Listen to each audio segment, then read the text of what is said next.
Yo, what's up mga kabayan? Welcome back sa aking channel, OFW Nonoy. Bali, ang susunod ko pong i-share na video is kung paano pwede po bang gamitin ang STC Pay Visa card sa Tabi. Ayan, may nare-receive po tayong mga comment po sa YouTube na nagtatanong kung pwede po bang gamitin ko. I-check po natin at malalaman po natin. Okay, panoorin nyo po yung video para malaman nyo po. Simulan natin.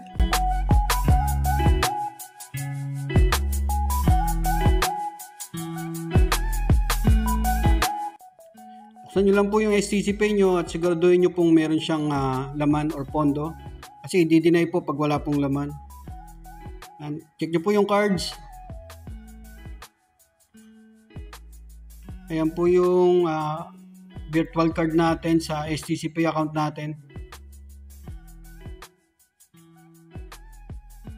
Bakol. Parehas lang po yan yung hawak nating physical card. Kung ano po yung nasa virtual card natin sa account, yan din po yun. And makikita nyo po dyan, may number po yan. Tapos yung details po nyan, nasa likod. Punta na po tayo ng Tabi apps natin. Ayan yung dashboard ng Tabi apps. Nasa baba po yung mga options. Ayan, click nyo yung payments. Check po natin mga babayaran. Ayan, katulad po ako, meron po akong 2 order. Parehas ko po siyang babayaran. Punta na po kayo ng profile. Tapos payment methods. Ayan, mag-add na po kayo ng new payment method. Click nyo po yan, add new payment method. Ayan yung details ng card nyo. Nasa likod po yung detalye. Check nyo na lang po yung nasa card nyo. Tapos click nyo yung add new card. Ayan, lagyan nyo lang ng details. Tapos add card. Magsisend po ng OTP yung STC Pay. Enter nyo lang po dyan.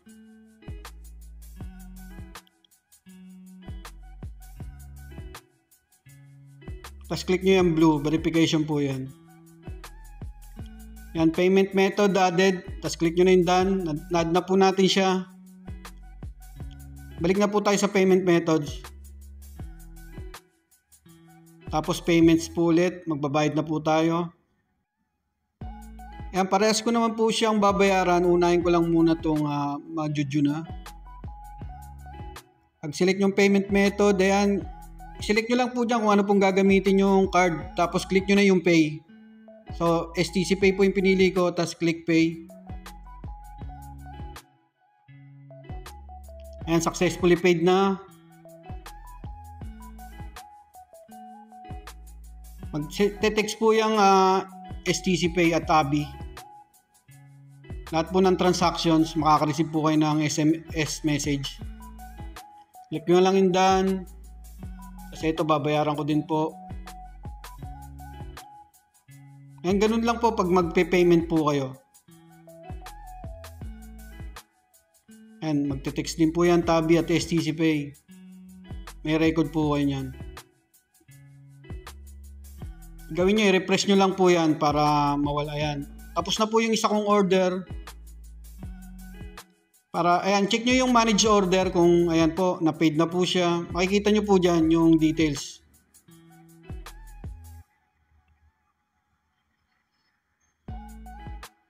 Dalawang hulog na lang. Makikita nyo rin po dyan yung past orders nyo. So, ayan, fully paid na po yan. Yung kababayad ko lang.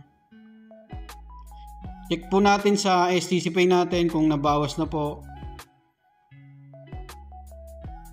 So ayan, nabawasan na yung account natin. Ayan, mag-iingat lang po kayo sa pag-payment. I-double check nyo lang po palagi.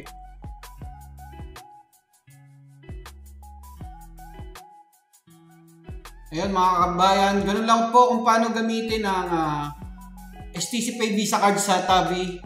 Sana nakatulong po itong video na to.